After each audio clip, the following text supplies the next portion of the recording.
भारत ने कहा कि व्यापक यूएनएससी सुधार के लिए विश्व नेताओं द्वारा बार बार अनुरोध किए जाने के बावजूद परिषद एक इंच भी आगे नहीं बढ़ा है। और जब भारत को लोकतंत्र के ऊपर सवाल पूछे गए तो भारत की जो परमानेंट रिप्रेजेंटेटिव हैं श्रीमती कंबोज, इन्होंने कहा इस पर मैं ये कहना चाहूंगी कि हमें ये बताने की ज़रूरत नहीं कि लोकतंत्र पर क्या करना चाहिए। नमस्कार दोस्तों, स्वागत है आप सभी का सुपर आईएएस पर। इंडिया जिसने रिसेंटली यूएनएससी की प्रेसिडेंसी को संभाला है, उसने यूएन में एक ओपन वार्निंग दी है कि हमें मत बताइए कि लोकतंत्र को लेकर क्या करना चाहिए, जबकि यूएन पिछले 22 सालों में एक इंच भी आगे नहीं बढ़ा है। आप लोग यहां पे देख पाएंगे आज मॉर्निंग में ये वाली डेवलपमेंट सामने आई that United Nations is far away from reflective of the true diversity. ये स्टेटमेंट इंडिया में जो यूएन की परमानेंट रिप्रेजेंटेटिव है रुचिरा कंबोज, उनके द्वारा दिया गया है। बल्कि इन्होंने यहां पे ये भी कहा we don't need to be told what to do on democracy India at UN. Again आप देख पाएंगे ये खबर आज मॉर्निंग में ही सामने आई है। बात करेंगे पूरी डेवलपमेंट के बारे में, क्या क्या स्टेटमेंट्स हैं जो कि इंडिया के द्वारा दी गई हैं और किस तरीके से इंडिया ने अपनी परमानेंट मेंबरशिप के लिए अपने केस को प्रेजेंट किया है, उसको भी यहां पे समझा जाएगा। आइए शुरू करते हैं दोस्तों मेरे साथ। मेरा नाम है अनिरुद्ध। यदि आप लोग इस लेक्चर की पीडीएफ को डाउनलोड करना चाहते हैं तो यहां पर दिए गए टेलीग्राम चैनल के माध्यम से कर सकते हैं। ऑल राइट, सो आपको बता दें कि इंडिया के द्वारा दिसंबर के महीने में यूएनएससी की अध्यक्षता को संभाला गया है। आप लोग यहां पे देख पाएंगे India has assumed presidency of UN security council for December. आपको मालूम होगा इंडिया जो है वो यूएनएससी में एक टेम्पररी मेंबर के रूप में लाया गया था जनवरी 2021 में, और ये वाला जो हमारा टेन्योर है ये दिसंबर 2022 में समाप्त होने वाला है और इस आखिरी महीने में अध्यक्षता भारत को सौंपी गई है। कहा जा रहा है कि इंडिया ने यूएनएससी की प्रेसिडेंसी को ऐसे टाइम पे संभाला है जब पूरा विश्व एक बहुत ही गहरे संकट से गुजर रहा है। आपको मालूम होगा जो वेस्टर्न कंट्रीज हैं वो रशिया और चाइना के खिलाफ एकजुट हो चुकी हैं, और दूसरी तरफ जो रशिया जो कि खुद वीटो होल्ड करता है, उसकी जो वॉर है वो यूक्रेन के खिलाफ अभी भी चल रही है। इसी बीच यूएन में जाकर के इंडिया ने यह कहा है that UN is far from reflective of the true diversity. India's UN representative Shrimati Ruchira Kamboj, इन्होंने बल्कि यहां पर कहा दैट इवन दो कई सारी कंट्रीज हैं जो कि यहां पे रिफॉर्म्स की मांग कर रही हैं, इंडिया की जो डिमांड है रिफॉर्म्स लाने की उसको सपोर्ट भी कर रही हैं, लेकिन उसके बावजूद भी the UN is far far away from reflective of the true diversity of its wider membership. यानी कि जो असल में यूएन में हमें विविधता देखने को मिलनी चाहिए, यूएन जिसका प्रतिबिंब होना चाहिए, उससे असल में बहुत ज्यादा दूर बैठा है। उन्होंने बल्कि यह भी कहा कि नेताओं द्वारा संयुक्त राष्ट्र सुरक्षा परिषद में व्यापक सुधार की मांग किए जाने के 22 साल के बाद भी हम एक इंच भी आगे नहीं बढ़े हैं, और यहां तक कि बातचीत के पाठ का भी अभाव है। यानी कि हमने इस चीज को लेकर कोई नेगोशिएटिंग टेक्स्ट भी फाइनलाइज नहीं किया है। और साथ ही में कहा कि यूएन एक ऐसी बॉडी है जिसमें कि आज के टाइम पे हमें बहुपक्षीय स्तर पर सुधार लाने की आवश्यकता है। The multi dimensional crisis facing the world today demands a representative multilateral architecture which is reflective of the contemporary global realities, और जो कि well equipped होगा to meet the emerging challenges। और ये कहा कि ये कोई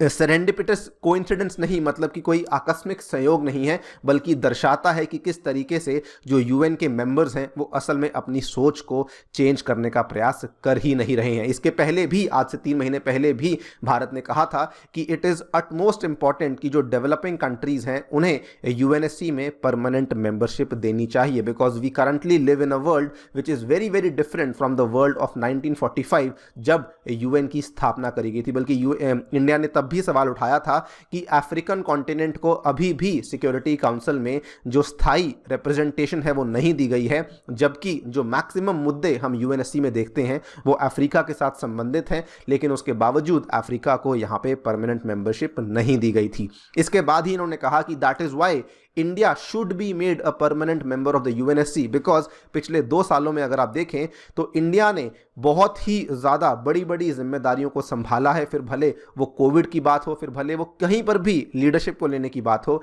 India has always been a problem solver, a solution provider, and like during Covid and more such matters, India is already ready to take its place at the global top table. बल्कि इन्होंने इस चीज़ को पहले भी दोहराया था कि हमारा जो देश है it represents more than 1/6 of humanity, और हमारे देश में ये माना जाता है कि जब तक हम लोग रिफॉर्म, परफॉर्म और ट्रांसफॉर्म नहीं करते हैं तो मल्टीलेटरल गवर्नेंस स्ट्रक्चर्स जो हैं वो यहाँ पे सुधर नहीं सकते हैं। उसके बाद इनसे कुछ सवाल पूछे गए, इन पे इनफैक्ट सवाल उठाए गए कि इंडिया में डेमोक्रेसी को लेकर सवाल उठाए गए और फ्रीडम ऑफ प्रेस को लेकर भी सवाल उठाए गए, जिसके जवाब में इन्होंने कहा कि हमें डेमोक्रेसी के ऊपर तो कम से कम लेक्चर मत दीजिए, because India is perhaps the most ancient civilisation in the world, और इंडिया में जो डेमोक्रेसी है उसकी रूट्स कम से कम 2500 साल पुरानी है और हम तब से ही एक लोकतंत्र की तरह काम कर रहे हैं। एंड अगर हम लोग रिसेंट टाइम्स की बात करें, we have all the pillars of democracy, जो कि लेजिस्लेचर है,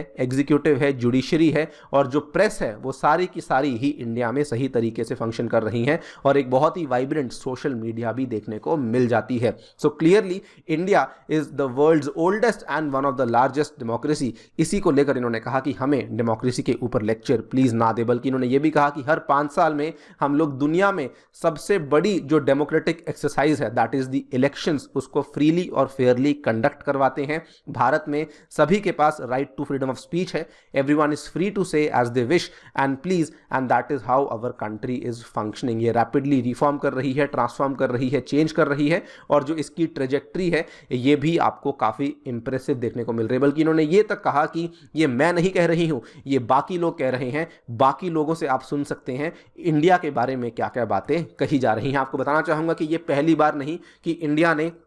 इतना ओपनली यूएन को रिब्यूक किया है। इसके पहले भी सितंबर 2020 में आप लोग देख पाएंगे जब पीएम मोदी के द्वारा यूएन की जो यूएनजीए की जो मीटिंग होती है उसको एड्रेस किया था, उस टाइम पर भी उन्होंने कहा था कि UN is facing a crisis of confidence, क्योंकि इसमें व्यापक लेवल पे हमें रिफॉर्म्स देखने को नहीं मिले हैं। एंड उन्होंने कहा the world required reformed multilateralism, जो कि आज की जो रियलिटीज़ हैं उनको शोकेस करता है, gives voice to all stakeholders and engages with the contemporary challenges as well. और 2021 में भी इन्होंने यहां पर यही कहा था कि हम लोग जो चैलेंजेस को फेस कर रहे हैं, जैसे कि आतंकवाद का चैलेंज या फिर जलवायु परिवर्तन का चैलेंज, अगर हमें इन चैलेंजेस को कॉम्बैट करना है तो जो करंट यूएन बॉडी है वो बहुत ही इनइफेक्टिव है, इसमें हमें सुधार लाने ही लाने होंगे। He impressed upon the UN to make itself more effective and increase reliability. So ये चीज इंडिया काफी टाइम से करता आ रहा है, और पर्सनली भी अगर आप देखें तो जब तक यूएन में रिफॉर्म्स नहीं होंगे तो तब तक डेफिनेटली जो बड़े बड़े मुद्दे हैं